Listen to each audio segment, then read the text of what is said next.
এখন মাটিয়া মসজিদ থেকে আদমপুরের উদ্দেশ্যে সিএনজিতে রওনা দিচ্ছি রাস্তাটা দেখানোর জন্য যতটুকু সম্ভব। আমাদের এই কমলগঞ্জ উপজেলা থেকে দক্ষিণমুখী আদমপুর বাজারের যে রাস্তা, এটা কুরমাঘাট পর্যন্ত গেছে। এই মেইন রাস্তার চিত্রটাকে দেখানোর জন্য লাইভটা করা। আমরা বিগত প্রায় 16-17 বছর ধরে এরকম রাস্তায় যাতায়াত করে আমরা এক প্রকার কতটা দুর্ভোগ হচ্ছে তা তো আর বলার কোনো ভাষা নাই, জানাবার কোনো ভাষা নাই।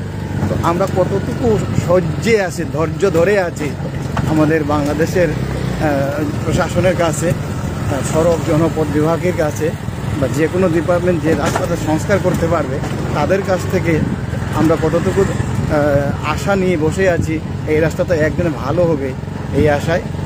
রাস্তাটা দেখুন কতটুকু কী অবস্থায় আমরা যাতায়াত করতেছি। এখন আমরা হাড়ি পথে যাব ঘোড়ামারার রাস্তা হয়ে, যেখানে ইটচলি এই মেইন রাস্তাটা, এটা মেইন রাস্তাটা এদিকে চলে গেছে। ভাঙা এতটা ভাঙা যাচ্ছি, ইটচলি রাস্তায় যাচ্ছি। এই যতটুকু আমরা যে রাস্তাটুকু আমরা পাশ কেটে যাওয়া যায় মেইন রাস্তা না হয়ে, আমরা যেন ফাঁড়ি পথে একটু ইয়ের জন্য সুবিধার জন্য যাতায়াতে একটু আমার যানবাহন, আমার নিজেদের শরীর বাঁচানোর জন্যে যাতে একটু ভালো থাকে, আমরা আমাদের যানবাহনটা ভালো থাকে, এই সুবিধার জন্যে এইরকম চিন্তা করে আমরা কিন্তু এই মানুষের গ্রামের রাস্তা দিয়ে, পাড়ার রাস্তা দিয়ে আমরা যাতায়াত করতেছে। দেখুন এই যে আদমপুর থেকেও যাচ্ছে কমলগঞ্জের দিকে।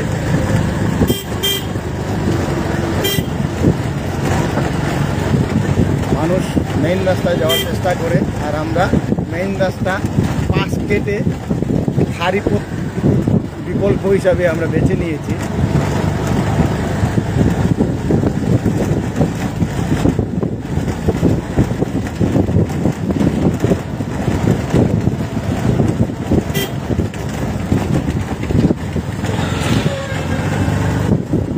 কমলগঞ্জ থেকে আদমপুর বাজারের রাস্তাটা দেখানোর জন্যই কিন্তু আমার এই লাইভে আসা। আমরা কারো কাছে আমি বকাবকি অথবা খারাপ মন্তব্য করব না, খারাপ কথা বলবো না, শুধু দেখানোর জন্যই এবং আমাদের এই অবস্থা বোঝানোর জন্যই এই লাইভটা করা।